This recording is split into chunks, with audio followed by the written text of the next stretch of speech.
Et salut tout le monde et bienvenue sur ce nouvel épisode de Process. On va encore une fois parler d'Omega et cette fois on change un peu. Vous l'avez déjà entendu et pas vu, enfin vous avez vu ses mains sur le deuxième épisode qui montrait le kit d'intro à l'époque. Je suis avec Cyril. Est-ce que ça va Cyril ? Eh ben, ça va très bien, bonjour Mehdi. Ouais. Et puis du coup tu as fait le petit voyage depuis Lyon. Bon, tu étais en week-end à Montpellier donc c'était facile. Voilà, c'était très facile. Ça va permettre de parler règles. Du coup, dans cette vidéo. Alors, attention, on prévient, il faut regarder la toute première vidéo de la playlist Process Omega, où Florent nous faisait un survol des tests, des caractéristiques, des compétences du jeu, les tests à base de D10 et de diode, voilà, histoire que vous puissiez avoir le topo. Donc, regardez, il y a la fiche qui se met à droite ou à gauche. Je sais jamais, c'est le bordel. C'est toujours au même endroit pourtant, mais voilà, je pense que c'est par là. Voilà.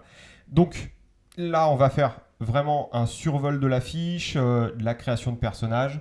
On va parler aussi de la conception du système de jeu, des choix qui ont été faits. Enfin, oui. je vais poser des questions et tu vas y répondre. Je vais répondre. Ou du moins, tu vas essayer. Voilà. Et puis voilà, donc si vous avez des questions, justement, n'hésitez pas à le mettre en commentaire sous la vidéo. L'équipe d'Omega répond assez vite, en fait, que ce soit Florent ou quelqu'un d'autre. D'ailleurs, ça a déjà été fait dans le passé. Moi, oui. Voilà. Donc n'hésitez pas. Voilà, s'il y a des choses que vous voulez voir dans les prochaines émissions sur Process, Omega ou autre chose, n'hésitez pas à le glisser aussi en commentaire. On le basculera dans la prochaine vidéo. Bon, écoute, je te propose de commencer dans le vif du sujet. Allez, allons-y. On va commencer par un survol de la fiche de perso. Eh bien, c'est parti, la fiche de personnage. Ok. Alors, parce que du coup, la fiche de personnage. Moi, perso, sur un jeu, c'est ce que je regarde en premier, quasiment, quel que soit le jeu, pour voir à peu près comment ça va, en fait. Voilà. Je suis parti en courant de certains jeux à cause de ça. Du coup, comment ça se passe de ce côté-là, du côté de la fiche de perso ? Alors, on va mettre des visuels. Ils sont en cours de création. C'est ça. Les visuels ne sont pas définitifs au moment où on tourne, donc fin septembre 2021. Alors, sur la fiche de personnage, très rapidement, pour que un joueur puisse prendre rapidement la main sur une partie qui pourrait être faite ou en convention ou très rapidement, il faut qu'il se concentre sur, je dirais, 3 éléments. Okay. Pas forcément les caractéristiques. Les caractéristiques ne servent que d'appui pour ce qu'on appelle des programmes, qui sont grosso modo des sous-caractéristiques et caractéristiques et compétences globales qui vont permettre d'utiliser au maximum la dynamique de jeu. Ça va être des tirages qui seront effectués à 80% du temps. D'accord. Ensuite, il y a la partie qu'on appelle système auxiliaire qui recense les points de blindage, grosso modo les points de vie, les initiatives. C'est qu'on appelle annexe. Annexe, secondaire, voilà. Ce genre de choses. Okay. Et la troisième partie, c'est la partie armement et extension. Donc, c'est-à-dire les particularités que l'Omega va avoir par rapport aux autres. Une survitesse, un armement beaucoup plus conséquent, un lance-missile, ce genre de choses, histoire d'agir en toute diplomatie. Mais totalement, surtout quand on a affaire à des organiques. C'est ça, c'est ça. Ok, bon ça c'est le bon survol de la fiche de perso. Alors là c'est pour le but vraiment de vous expliquer dans les grandes lignes si jamais vous avez à jouer dans l'après-midi ou dans la soirée ou dans le week-end. Côté créa de perso. Oui. Comment ça se passe dans les grandes lignes ? Du coup, parce que là l'Omega sort de la chaîne de production. Alors, voire même, il ne va pas encore sortir de la chaîne de production, c'est vraiment quand on fait la création de personnages que l'Omega rentre dans la chaîne de fabrication. Donc voilà, le joueur va faire son premier choix, donc le choix de la firme. Donc effectivement, il va choisir Hegemon, Cyberlife, Earthshield par exemple. Prophétia, alors c'est vrai que contrairement au premier livret, mission initiale, cette fois-ci on ouvre toutes les firmes à la création. Donc là les joueurs peuvent choisir toutes les firmes. Alors en fait ce premier choix va influer, je dirais, sur 2 éléments du jeu. Le premier c'est, je dirais, un élément psychologique qui va permettre de donner sa vision de la firme au fil des scénarios.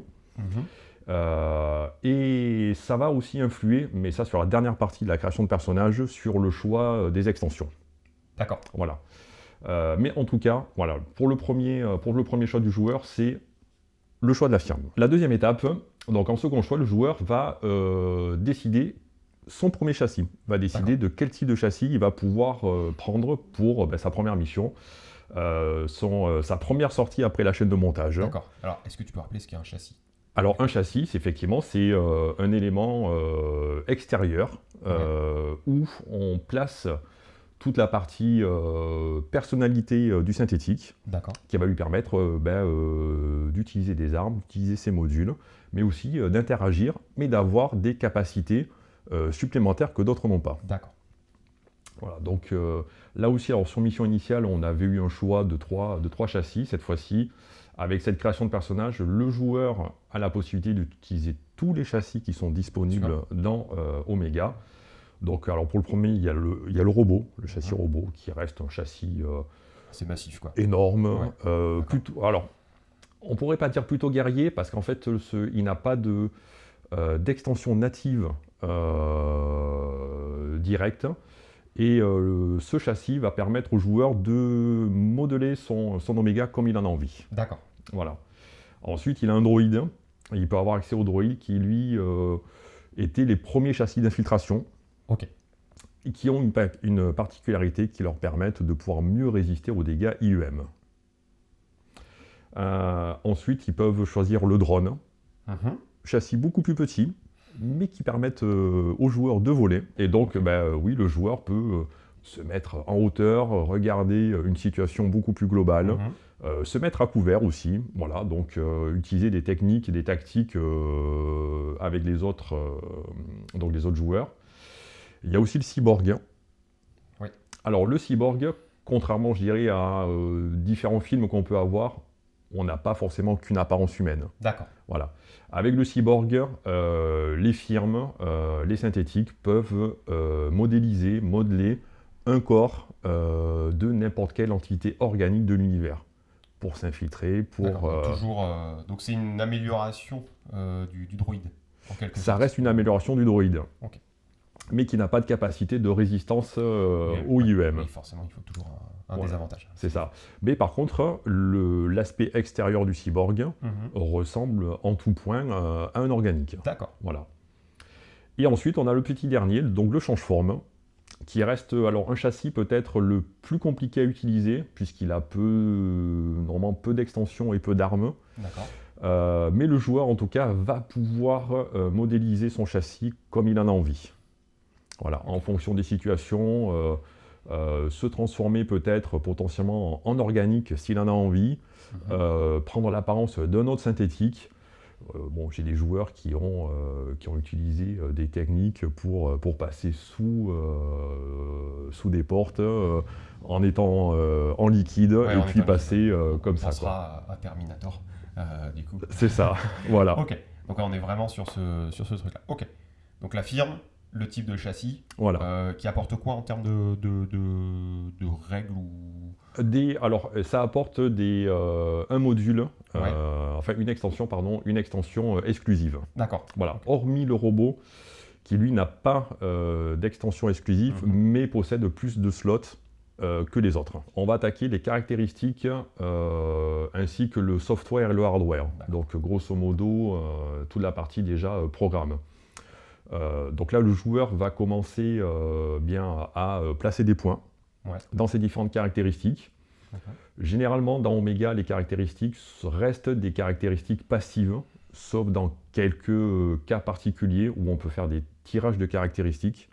Mais globalement, elles restent passives et donnent des éléments en plus pour des calculs supplémentaires un peu plus tard. Okay. Voilà, et ensuite, le joueur va répartir, pour commencer, un certain nombre de points. Donc, c'est 18 points. Oui, c'est ça, 18 points pour commencer dans ces caractéristiques. Et va pouvoir modeler ces caractéristiques sur un score entre 2 et 4. Okay. Voilà. Et ensuite, une fois que ça c'est fait, il va pouvoir découler ce score sur la partie programme. D'accord. Okay. Et du coup, la dépense se fait comment? Enfin, par exemple, si je veux passer de 0 à 1, quelque part? Alors, en fait, avec ces 18 points, donc déjà, il va les placer dans toutes ces caractéristiques.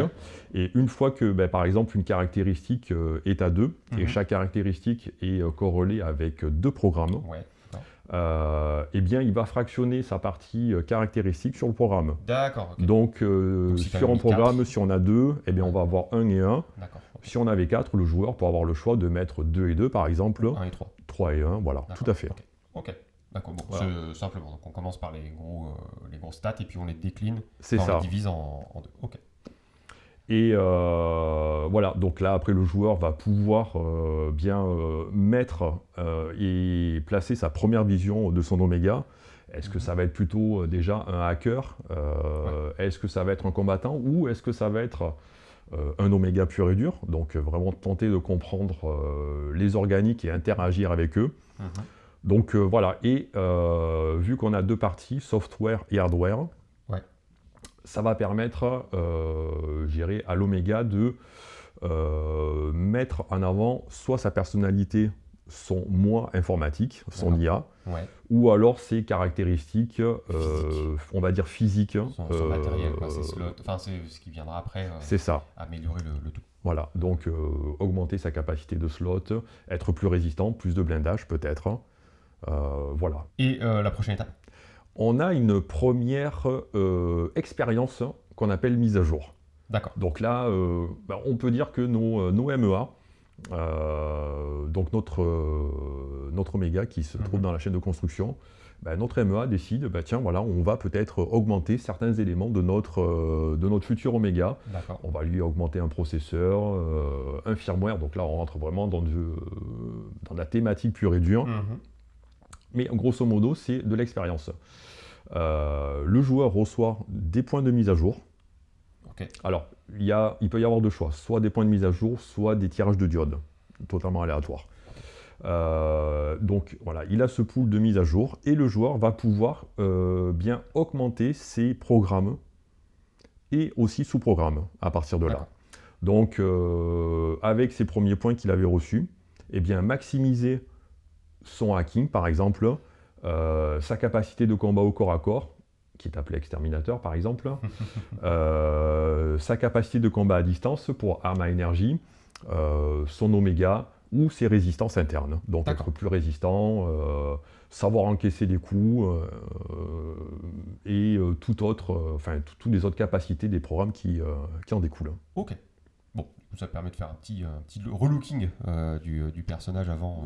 Voire même un assez gros relooking, parce que généralement, c'est vrai que les stats, une fois que toute la partie caractéristiques et programmes ont été donnés, on ne peut pas dire que notre Oméga soit des plus et des plus forts. Et des plus balèzes, c'est sûr. Donc là, par contre, on amène vraiment un gros coup de boost avec cette mise à jour.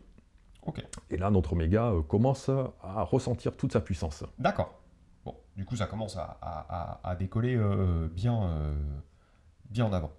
Bon, maintenant, il reste 2 petites étapes. C'est ça, il reste 2 étapes. Donc, du coup, le calcul de tous les systèmes auxiliaires. Donc, en fait, les systèmes auxiliaires, c'est quoi? C'est globalement toute la partie blindage, donc résistance, point de vie en quelque sorte. Mais aussi la résistance aux dégâts IUM, très important pour les synthétiques, pour eux. Et ensuite, vitesse, défense, donc tout ce qui est inhérent aussi au combat. D'accord. Voilà. Et ça c'est le reste de la création de personnage qui influe dessus. Tout à fait. Donc en fait, voilà, il y a des petits calculs très rapides, comme par exemple le blindage. C'est on prend la résistance, on multiplie notre valeur par 2, et ça nous donne ce genre de choses. Voilà, ça nous donne notre valeur de blindage totale. Ok, bon, ça reste assez cool. C'est des petites additions ou des multiplications. C'est ça. On reste simple, tranquille. Très simple. Voilà. Parce qu'on parle de matos informatique, de hardware, software, mais cool. Hein, on multiplie par 2 au maximum. Ça va. Je crois qu'on n'a pas de division. Donc, on est bien. C'est encore mieux. Ok. Et ensuite, du coup. Et ensuite, la dernière étape, donc ce sont nos slots. Donc nos slots, c'est la capacité du châssis à recevoir différents types d'armements ou extensions. Voilà. Donc là, c'est le joueur qui va décider de l'arme qu'il va mettre, enfin des armements qu'il va placer. Bien sûr, en fonction de ce qu'il avait choisi en termes de programme. Hein. Donc s'il avait choisi l'exterminateur, il va peut-être plus prendre des armes de combat au corps à corps.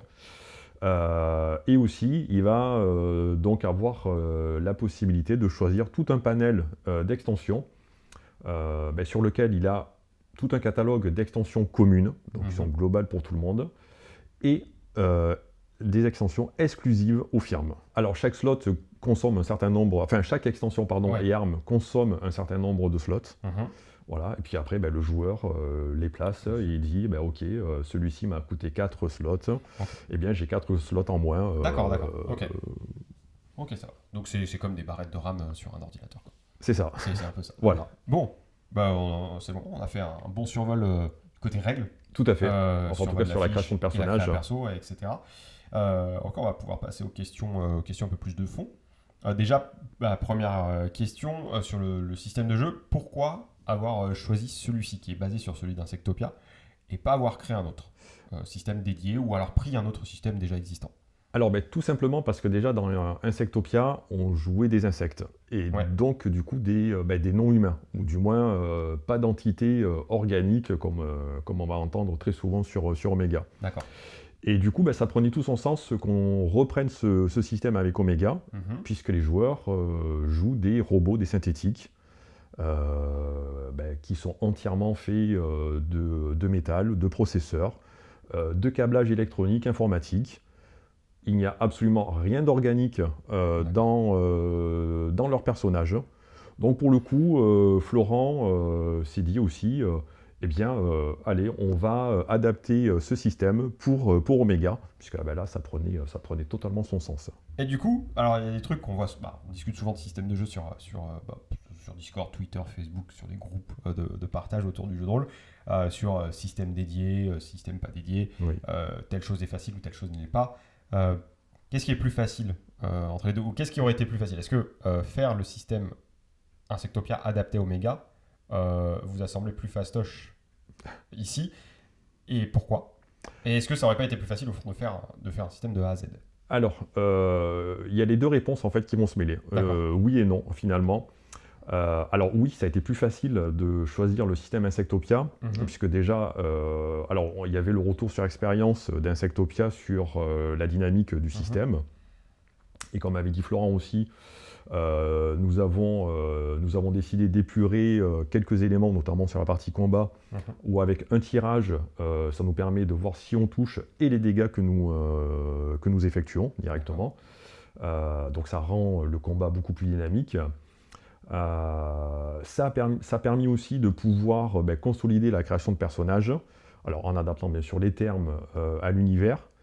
Mais sur d'autres points, ça a été beaucoup plus compliqué puisque les deux jeux ne proposent absolument pas la même chose.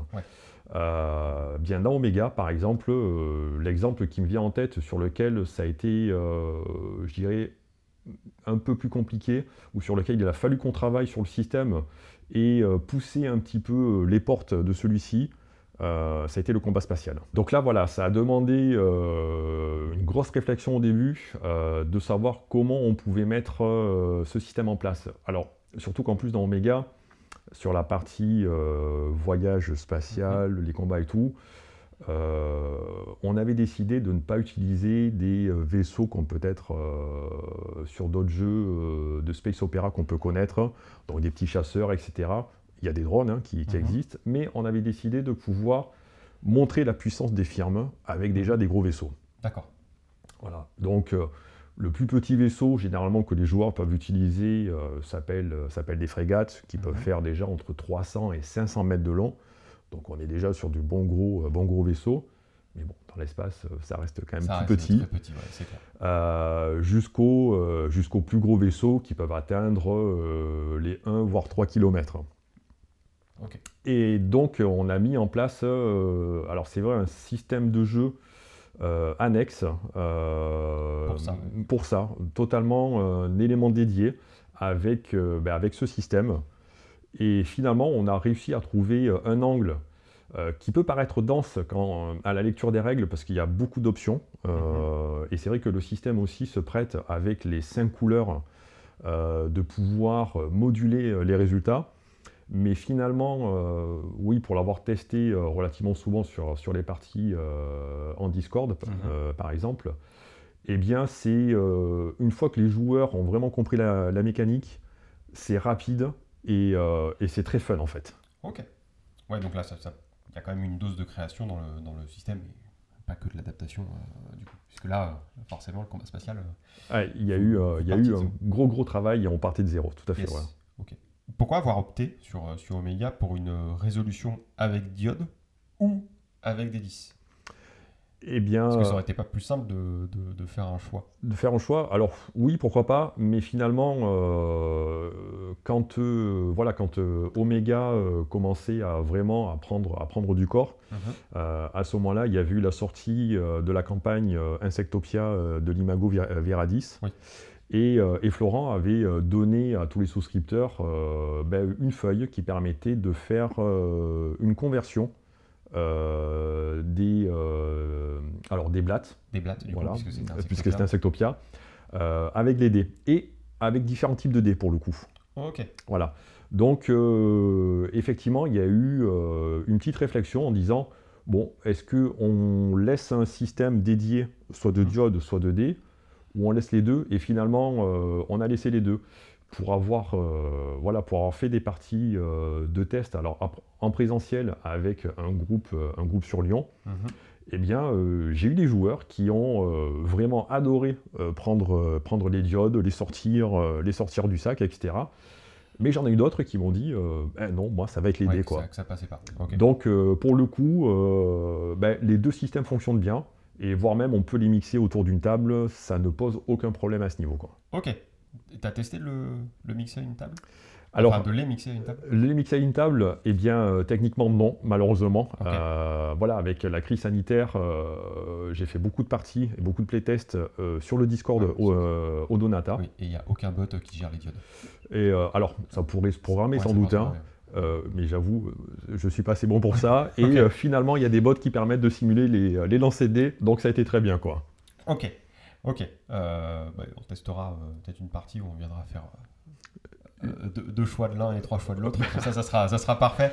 Comme ça, on verra sur le terrain ce que ça donne. On va passer à la dernière question sur le travail autour de ça. Alors, comment s'est organisé le travail de groupe autour du système de jeu sur Omega ? Comment est-ce que vous avez fait ?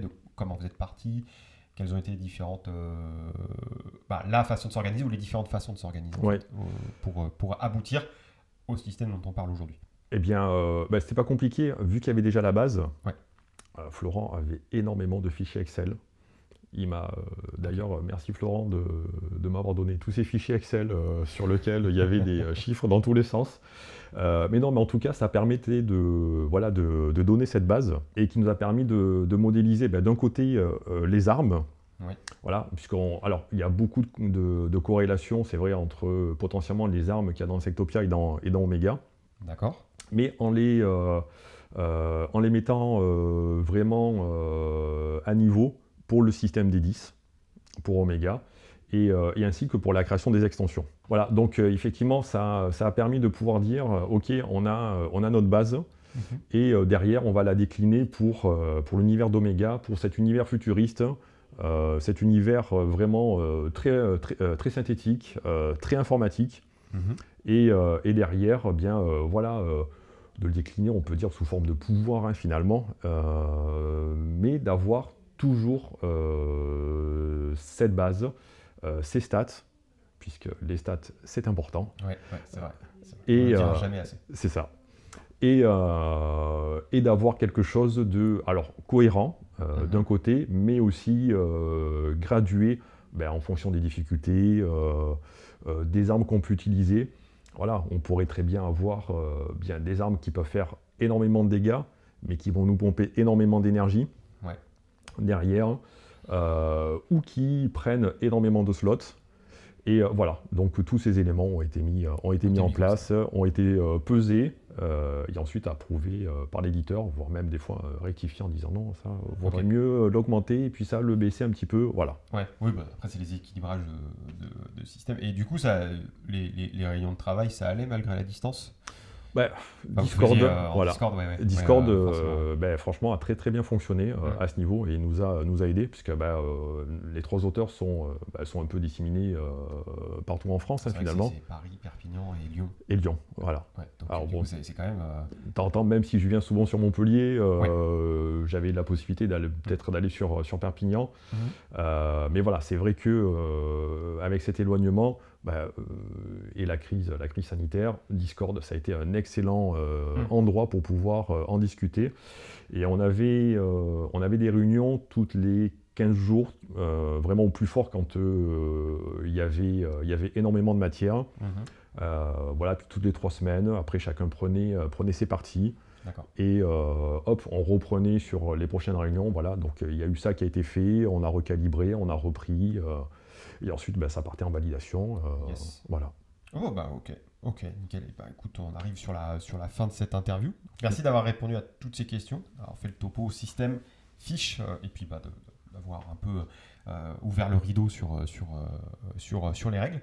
Donc, on rappelle, si vous avez des questions, posez-les en commentaire, on t'y répondra assez rapidement, je pense. N'hésitez pas à poser toutes les questions qui vous viennent en tête à propos d'Omega ou à propos de Process. Ça sera toujours bon à prendre et puis on analysera les choses du mieux possible. Voilà, et bien merci Cyril merci Mehdi d'avoir répondu aux questions. Merci à vous d'avoir regardé cette vidéo. N'oublie pas, Facebook, Twitter, Instagram, Discord, on est sur Twitch et YouTube. N'hésite pas à mettre un pouce bleu, à partager la vidéo et puis à glisser les commentaires encore une fois, ça fait super plaisir. À la prochaine et bon jeu surtout. Ciao, ciao. Merci, au revoir.